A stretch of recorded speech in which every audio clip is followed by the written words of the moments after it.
Баршаңызға сәлем, каналыма қош келдіңіздер. Бүгінгі видеода бас неге солқылдап ауырады, жиі ауырады, оның себептері қандай және үй жағдайында дәрісіз қалай емдеуге болады. Осындай сұрақтар төңірегінде бүгін сіздерге ақпараттармен бөлісетін боламын, сондықтан видеодан алыстамай соңына дейін көруді ұсынамын. Бас неге солқылдап ауырады?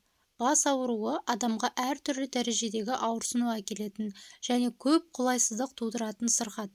Оған себеп көп: психикалық және эмоциялық шаршау, бас-ми тамырларының склерозы, бас сақинасы, мидың органикалық аурулары, ісік, инсульт және тағы басқа да аурулардың көрініс табуы. Бас ауруының себептері бұл: біріншіден, шиеленіске байланысты. Қатты ауырмайтын, бірақ ұзаққа созылатын ауру, ешқандай шаншуда болмайды, бас немесе мойын айналасында түйінделіп қалған сезім болады, және жеткіліксіз ұйқы, депрессия және стресс ең басты себебі болуы мүмкін. Екінші себеп ол мигрен, яғни бас сақинасы қатты ауыртатын және шаншитын бас ауыру, көбінесе көздің артында сезіледі. Жарыққа және дауыстарға қарсы тітіркену, лоқсу және жүрек айну болады. Себептері мезгілсіз тамақтану және гормонда дәрі-дәрмектерді ішу. Келесі бас ауруының көрінісі солқылдап ауыру. Ол өте қатты ауыртады, көбінесе бір көз айналасында немесе артында сезіледі. Мұрынның бітелуі, көздің жасаурауымен бірге болуы мүмкін. Ауру көбінесе ұйқы кезінде келеді. Спиртті ішімдіктер және темекі мұның ең басты себептері болуы мүмкін. Келесі гайморитке байланысты ауырады, яғни ауыртпалы және тұрақты, мұрнынан тоқтамай су ағады. Ауырғаны мұрнның үстінен бастап маңдайға және құлаққа дейін жайылады. Себептері гайморит инфекциясы мен мұрынның бітелуі. Келесі ол аллергияға байланысты. Танаулардың бітелуі, көздердің жасаурауы, қышытпа немесе бастың шаншу белгілері байқалады. Гүл тозаңы, зең, көгеру және шаң ауруға себеп болады. Келесі бұл шаншытып ауыртады және шамадан артық кофеин тұтынудан туындайды. Яғни біз күнделікті кофе ішеміз, соны көп тұтынған жағдайда бізде басымыз ауруы мүмкін. Келесі шаршауға байланысты. Ауру белгілі бір жердің ауырғанымен шектеулі емес, шаршататын физикалық қозғалыстар, түшкіру, жөтелу, ісік, мигренмен бірге көрінуі мүмкін. Сүйек аралары баста қысым және қысылу сезімі, жақтың ауырып шытырлауы арқылы белгісін көрсетеді. Жақтағы керенсіздік және стресс болған себеп болады, яғни сүйек араларының қысылуына. Келесі ревматизм. Мойында немесе бастың артқы жағында қимылдағанда артатын аурулар, яғни бұл тұз жиналуынан және суықтап қалудан, салқын тиюден болуы мүмкін. Көздің шаршауы, көз айналасындағы ауру сезімі, көрудің нашарлауы және астигматизм ауруларының себептері осы бас ауруға әкелуі мүмкін. Көзілдіріктің сәйкес келмеуінен де бас ауырады. Емі көз дәрігеріне қаралып, көзілдірікті ауыстыру керек, яғни өзіңізге сәйкесін алу керек. Жақпайтын тамақ немесе ұнамайтын тамақ жеп қойсаңыз да сіздің басыңыз ауруы мүмкін. Бұның емі асқазанды тазартсаңыз, бас ауруы қояды.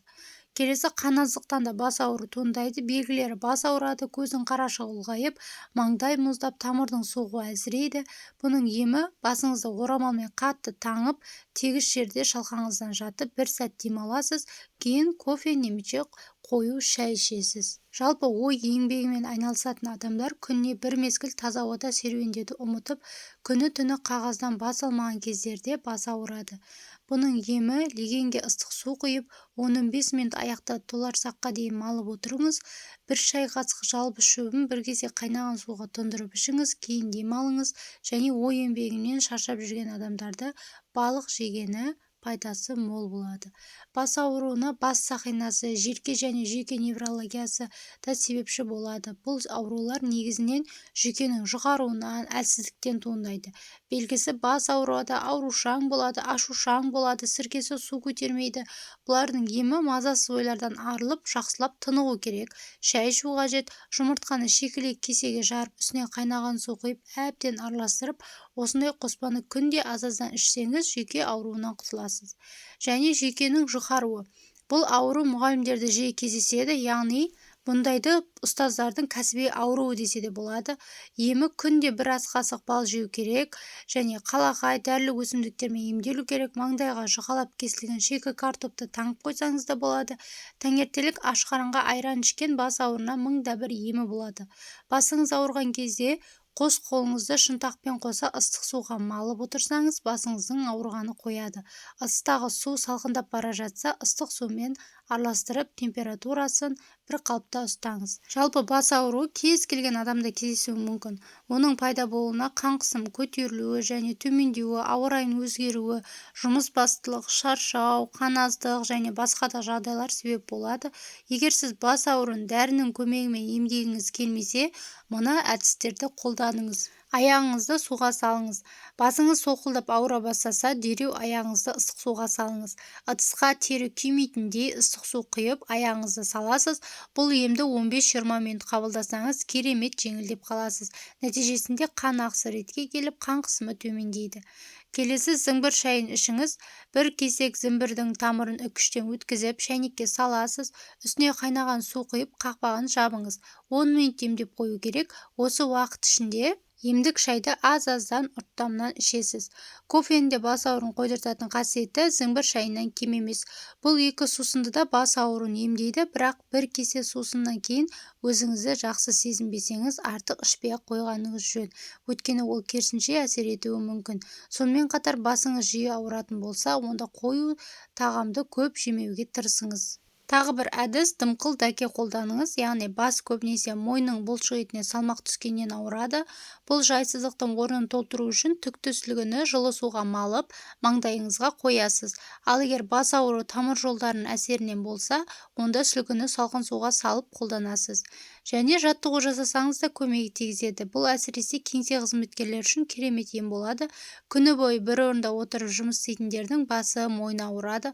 Осы ауырсынумен күресу үшін басыңызды артқа еңкейтіңіз, содан кейін оны кеудеге түсіріңіз. Сосын оңға және солға бұрасыз, бірнеше айнымалы қозғалыстар жасаңыз. Әр нүктеде 10 секунд ұстаңыз. Бұл жаттығу иек, арқа қанның тоқтап қалуын болдырмайды. Тыныс алуын өзгертіңіз. Бұл стресстен бас ауырған кезде көмектеседі. Жатыңыз немесе отырыңыз, сізге қайсысы ыңғайлы. Сөйтіп ауаны 5 секунд жұтыңыз, содан кейін бір уақытта дем шығарыңыз. Бұл әдісті басыңыздың ауырғаны басылғанша қайталаңыз. Және басыңызды уқалаңыз. Ортаңғы саусағыңызбен басыңыздың нүктелерін уқалаңыз. Бірінші нүкте ол қасыңыздың ортасы, екінші мұрынның үсті, ал үшінші нүкте бастың ең жоғарғы төбесі. Егер басыңыз жиі ауыратын болса, онда аптасына кем дегенде 2 рет шашыңызды массаж щеткасымен мұқият тараңыз. Бұл қан айналымын қалпына келтіреді және ауруды басады. Сонымен қатар лаванда иіскеген де көмектеседі. Кез келген дәріхана сөбесінде лаванда шөбі сатылады. Егер табылмаса, эфир майы да көмектесе алады. Лаванданың иісі босаңсытады, тыныштандырады, жалпы жағдайыңызды жақсартады. 15 минут иіскеу жеткілікті болады. Негізінде бастың ауруы көбінесе ауа райы өзгерген кезде көрініс береді, сондықтан жүйке жүйесінің жұмысына жауап беретін B6 дәруменін қабылдаңыз. Немесе құрамы осы дәруменге бай тағамдарды жиі тұтыныңыз. Нақтырақ айтқанда, дастарханыңыздан сұлы жармасы, қызанақ, жаңғақ пен жасыл көкөністер үзілмеуін қадағалаңыз. Бүгінгі ақпаратым осындай. Егер пайдалы ақпаратым ұнаса, лайк басып, комментарий бөліміне өз пікірлеріңізді жазып, каналыма тіркелуді ұмытпаңыздар.